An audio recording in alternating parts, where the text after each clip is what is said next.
Hi, welcome to Real Estate Reality. I'm Dawn Satagaj, your host, and I'm thrilled to be here. So in this show today, we brought back Dave Sevigny from Homestead Funding to talk about what's going on with the mortgage rates, different programs they have available now, and what the new year is going to bring us. Hi, Dave. How you doing, Don? Thank you for having me back. Thanks for coming in. So Dave, let's start first of all. Rates have been the talk of the town because everyone all of a sudden said, oh my gosh, is the real estate market at a standstill because of the rates? I heard they went way up. They went to 8%. What's going on? So, well, you're hearing right. You know, it's funny. We were here maybe 8-9 months ago, and at that point, I thought we were going to get some rate reprieve, and in fact, we didn't. What happened is the inflation rate was supposed to come down a little sooner than it really did, and so the arch enemy of interest rates is inflation. If we have inflation, rates by nature have to go up and stay pretty much above the inflation.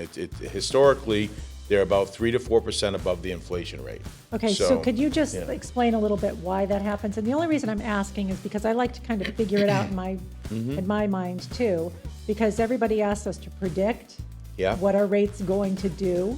So maybe understanding this might help a little bit. Maybe not. The more you know, the more puzzling it could get. But, you know, I think there are some good measures that you can go by, okay? And, you know, one thing that happens, however, is that it's not a direct effect, number one. In other words, you can't always say it's going to be 3.5% above the inflation rate, because what happens is both the interest rates and the inflation rate adjust, okay? And, you know, the Federal Reserve has been, you know, front and center of the rate news that you probably hear. And they've had a very aggressive stance on trying to fight inflation. Now, we didn't have the inflation that we had back in, you know, the 1970s, late 70s, early 80s when we were hitting teens for inflation rate, but we did touch 8 and above, and that was scary at the time. And, you know, there's a lot of factors that maybe contributed to that, but, you know, a lot of it is we spend a lot of money. We had incredibly low interest rates, so people are very comfortable almost borrowing money at 0%. And when you have that opportunity, it's almost like you have this free credit card, but it's not, because you still got to pay the principal of that, but they don't understand that. And we just overspent, the economy heated up, and then subsequently we had that high inflation rate. So now here comes the high inflation rate. As I said, arch enemy of interest rates, it's kryptonite. All of a sudden, the Federal Reserve's like, we got to slow this spending down. Right. Things are getting out of control. So the Fed tries to step in and do what they normally do. And, you know, I'll give you a little take on that, but we have one chart here that shows if I can get it to come up, the inflation rate, or I'm sorry, what the Fed has done. They have, back in March of 2022, they started raising rates. Again, they didn't know how aggressive they needed to get. There it is right there. And so they started off kind of muted with a quarter point raise, then a 50 bips raise, okay, or a half a point raise. And then they got aggressive, three-quarter point rate increases. And you can see the dates. We started March, we had another one in May, then June, July of 22. And, you know, one of the things that happens, the reason they're doing that, as I just said, if you had a 0% interest rate, you're going to go spend money left and right. Right. You know, if all of a sudden that rate went to 5 or 6%, you're going to go, well, wait a minute. Now I'm buying thing and I'm overpaying because I'm paying the interest on it. And it deters people from going out and spending more, okay? It deters businesses from making investments, capital investments, because, again, now they're borrowing at a higher rate and their rate of return has to be higher and they're not as confident, okay? So it kind of slows down the whole consumer and business climate. The only thing is there is a laggard effect, okay? What we do today will not show up for another 9 months, okay? So the reason I think the Fed in the past has sometimes overshot their target is because they don't let it breathe, okay? And so we've had the rate hikes that we had from March 22 to July of 23, which is only, you know, 1 year and 4 months, was the most aggressive rate hike we've ever seen from the Fed since the Fed started intervening with the economy. Well, they didn't go high in the, when I put it in perspective, the rate really, even at 7%, it's not a crazy high rate. I think part of the problem is people where their baseline was all of a sudden 3% or 3.25%. Even 2.5. And 2.5, right, Yeah, the yeah, right. Some 2.5%. lucky people, right? Yeah. Right. Well, that is true, and we did touch on that last time, and it's funny. I think the older we are, and I'm speaking to myself right now, that 7% is not that outlandish, right? So, but the younger people were trying to get into buying houses, right? Right. And get the first time home buyers moving. They don't know the pain that we went through, because I know when I bought my first house, I had to be around 8%. So again, wasn't bad, and that was back in like 1990ish, okay, and. So ever since 1990, this is the run that I haven't touched on, but I've been in the business for 30 years, and this past 2 years was the first time I felt like we were in a rate increasing environment. Now, we've had blips, but we stayed within a range. And if I drew a trend line through those first 28 years of my career in the mortgage business, it was always going down. It never was going up. Interesting fact. That is interesting. Now, slowly, gradually, and the line was, it was still down, okay? This was the first experience we've had. We've had a sustained rate increase, okay? So again, we went up, we hit 8%, okay? We're not at 8 anymore, and I'll explain that in a few minutes. But what happens is, with that steep of an increase and that quick turn to the upside, that shocked the system, okay? Well, they did go fast. It seems Very like all of a fast. sudden, from day to day, the rates were going up, and if buyers hadn't locked 2 days before, they could be getting a rate that seemed significantly higher. There was a lot of volatility. By the way, that's what's happening now. All of a sudden, when you get nervous and you're saying, I don't want the rate to go up, and you lock them, and now we've had this turnaround that we're about to get to, it's like, oh my God, I now I can get a lower rate, and they're like bummed that they locked in. So it's almost a no-win situation when you come there, right? So, but like I said, the Federal Reserve stayed aggressive through July of 2023. Once they saw some signs of inflation subsiding, okay, and the inflation rate currently is at 3.1. And again, that's after hitting 8%, okay, so that's scary. So the Fed's intended consequence with the raising of the rates has finally taken place. So it's worked. Okay, it has worked. I mean, there's a couple other factors that I think we're looking at potentially economy really slowing down, and the Fed's now intended objective is to have a soft landing on the economy. In other words, we don't go into recession, but we're able to kind of go in nice and just now fly along at a 2% inflation rate. That's their intended inflation rate, is 2%. Okay. That may be antiquated. That's up for debate, not for tonight. But maybe Thank that God. should be right. Maybe it should be more like a 2.5%, 3% inflation rate. But if 2%'s their target, they're coming close. And the more months that fall off the back end of this average for the year, the better we are, because like this month we're only up 0.1. You times that by 12, you're only up 1.2. So the point is we're trending even better. So if we do nothing, we probably get to 2.5% to 2% anyways. Okay. So what does that mean for the rates? So the Fed has now stopped, right? They paused. We've had 3 Fed meetings since July of 2023. At each meeting, they've decided to pause and not do anything. We have another meeting that started today, is ending tomorrow. It's a 2-day Fed meeting, and it's a 100% chance that they're going to do nothing. It should be 99% because they haven't announced it yet. So that will be another pause. So we will almost have 6 months worth of pause on the Fed. The Fed has finally said, okay, let's see what we put in place, see if it's worked, okay? Because again, we talk about the 9-month lag. What I do today is not going to affect us until 9 months down the road. So that's the effect. So now the tide has changed. When are they going to start cutting rates? And this is the ping pong thing that the Fed does to us all the time. They raise the rates too high, and they bring them up too low, and then we're trying to find that equilibrium, and it's tough. Okay. So what are the rates today? They were, again, we hit 8. We're probably just under 7. Okay. I'm thinking we're in the high 6s. Right around there. And it depends on unfortunately, there's many more factors today than there used to be, because it's how much you put down, your FICO score, and all that kind of stuff. So you can't pinpoint a rate, but I think if you're a pretty mint borrower, you're probably high sixes, you know. Okay. CHFA today released their conventional rate at 6.75. Okay, so that's our general What do you see range. most people are doing? Are people doing the 30-year fix now? Are they still doing the ARMs? We did have a run on the ARMs, and Yep. right before 8 months ago when we were here, that was a good question you asked then too, and the ARMs were much more popular.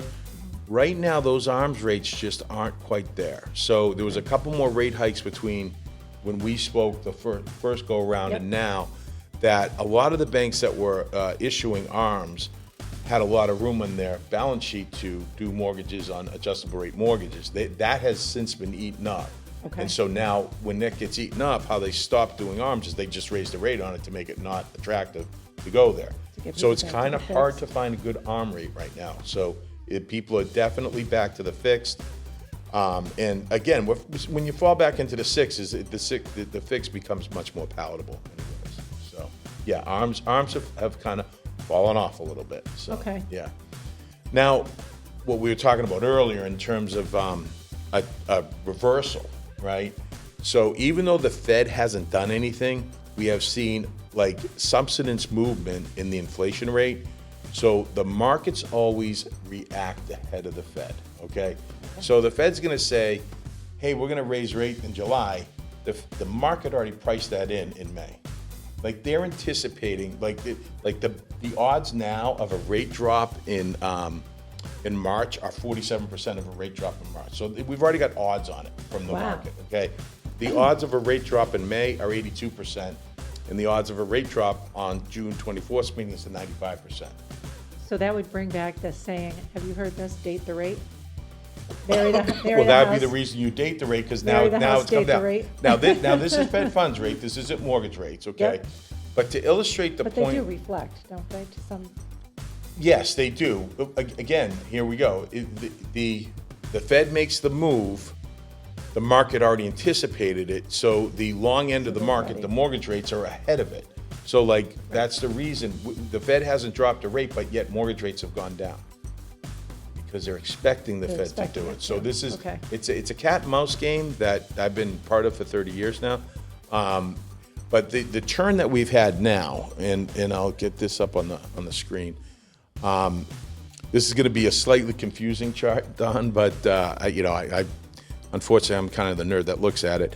If you see an arrow at the top of that graph the where there's a peak. bunch of lines there, and I apologize for the confusion in it, but that was October 23rd of 23. So that was just roughly 2 months ago. That's when the 30-year fix basically hit 8%. That's also where we started to turn, and you can see a defined movement back down. So you go out a few more months to today.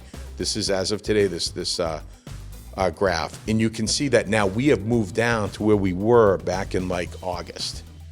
So that's a good move. Again, the market is sensing that the Fed is done, and then next course is going to be a rate cut. So they're ahead of the Fed. It's affecting the 10-year Treasury. So when you go back and you ask, is there something you can look at to see where mortgage rates are going to be?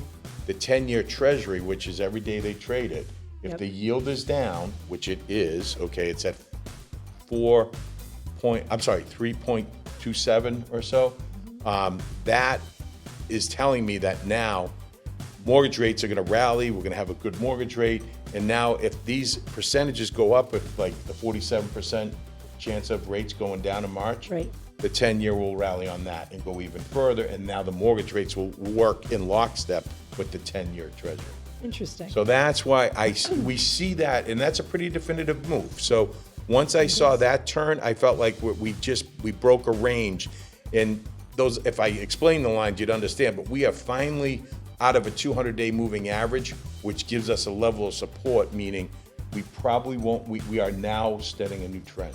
Okay. So that's why I brought that chart up. So that's good for the markets, good for buyers, good for sellers too. We need to yeah. find some sellers, because even with the rates going up, we really didn't see any kind of slowdown when a house hit the market. There were a lot of people there still multiple offers, still people trying to come in, as strong as they possibly can. I've talked to a few realtors, and to reverse a question on you for a second, what I'm seeing, we do CHFA, and I want to talk about that too. yeah, we will, but like those offers really weren't getting accepted a year ago.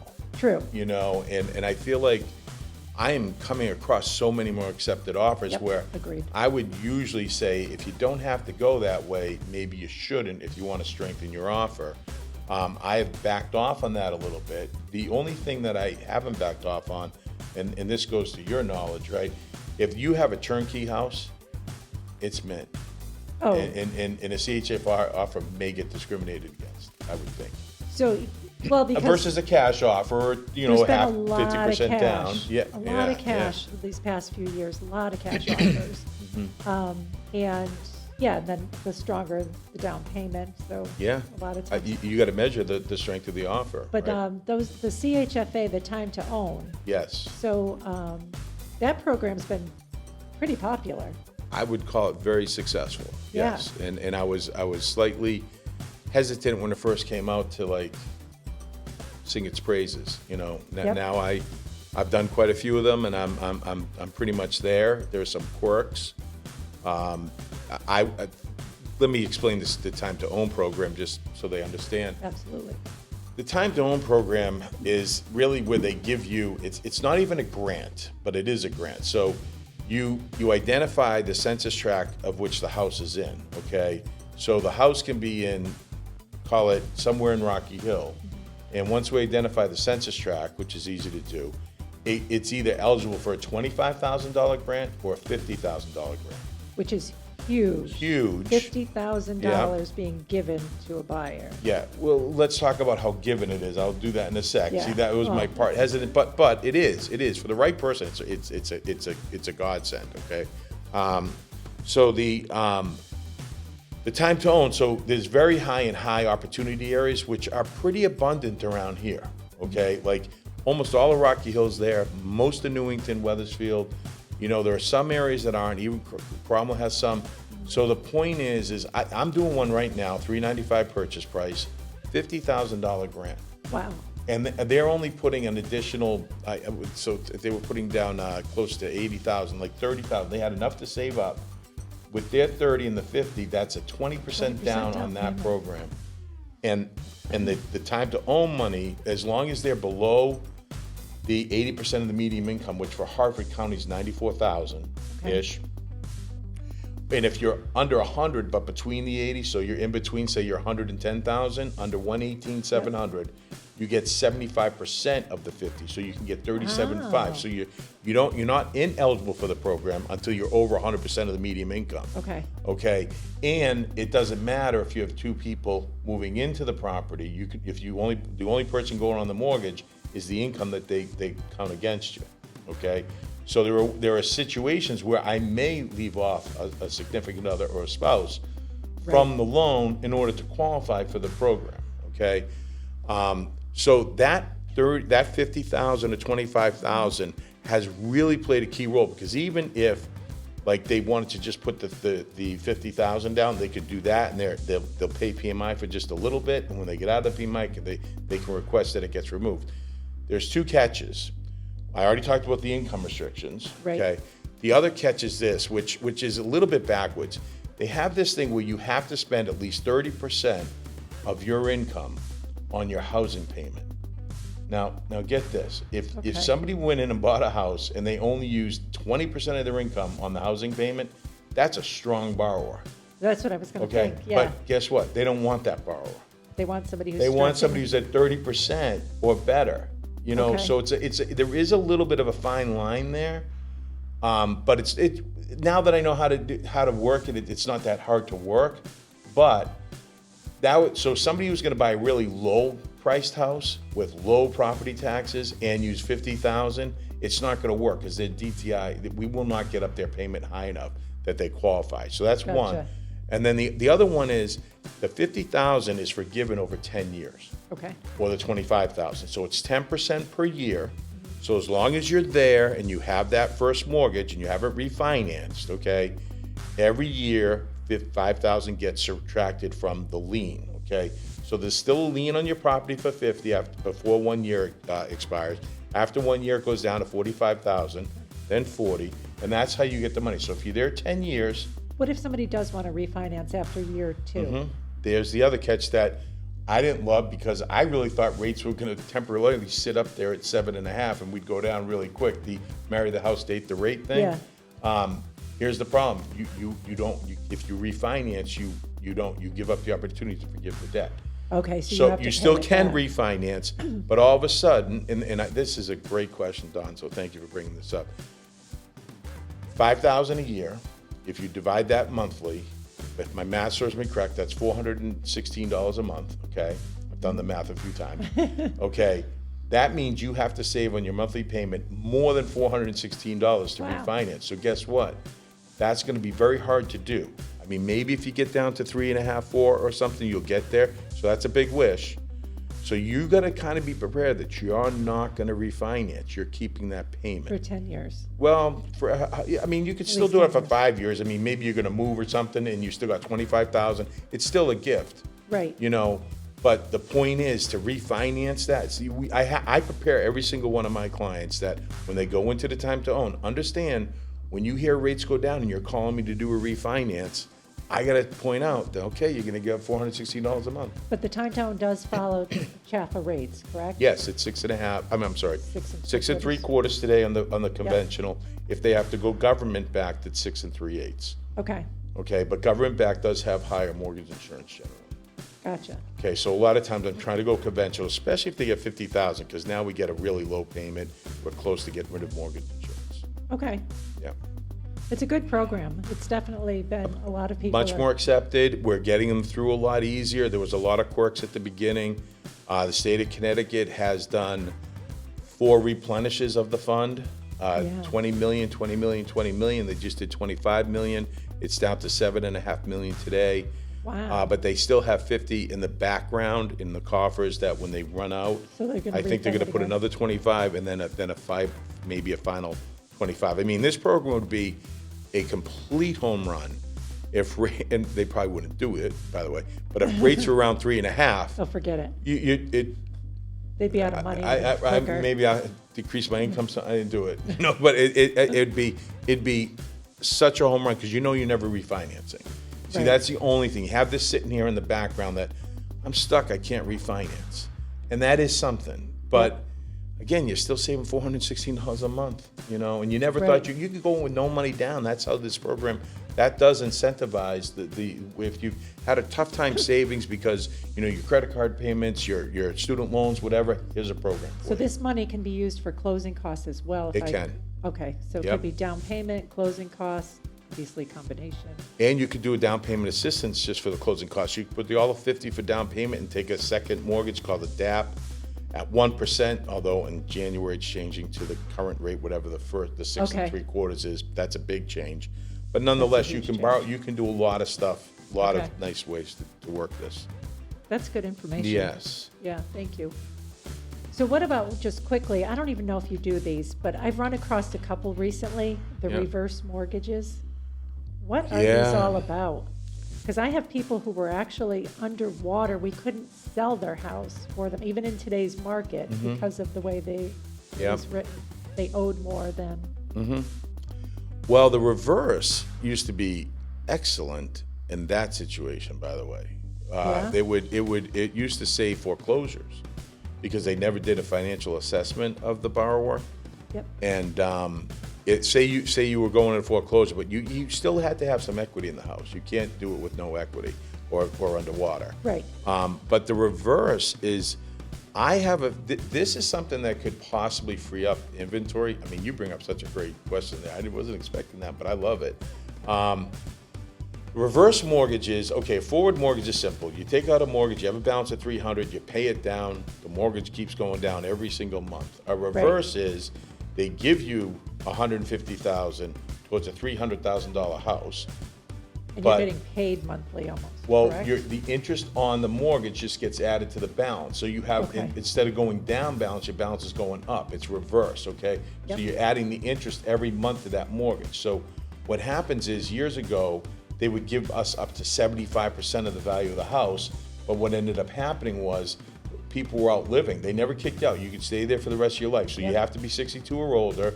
And Right. then the younger you are, the less you get of the value of your house, because you have a longer life to live, or many more years to live, okay? Okay. So the reverse is true. If you're reverse, that, not want to use that language, 80-year-old person will get a lot more of the value of the house because they only have, in their eyes, X amount of years to live, versus the 18-year younger person who has the 18 plus whatever over 80. Yep. So just to, and I don't want to lose people here, but the bottom line is, they're giving roughly 60% of a house value. So somebody who's living in a house right now, because we've had stark inflation, right? Yes. Property taxes are going up. You know, everything's just more expensive, and their fixed income that has gone up, you know, by peanuts, they can't afford it. So we're doing a lot of refinances of people who have home equity lines of credit. Like, they have Okay. no mortgage, but they took out a home equity line to fix their house up. And now that home equity line rate went from 3% on prime up to 8.5%, and they're going, what am I gonna do? You know, really, payments have more than doubled on home equity lines of credit. Right, So, because of that. so we take them out of the home equity line. Okay, so let's just say I have one here in Rocky Hill. The house is worth $420,000. They have a home equity line of credit, Webster. Their payment almost 2.5 times what they were used to paying. The property taxes have gone up. We have now done a reverse on them. We paid off the $148,000 balance on the house. We gave them money for their assessment of where they were living, and there was a little, and then they had to pay the closing costs. Closing costs are higher in the reverse, okay? Okay. It's a one-time, pretty good hit, okay? But now, she has no more mortgage payment. The only payment she has is her property tax twice a year.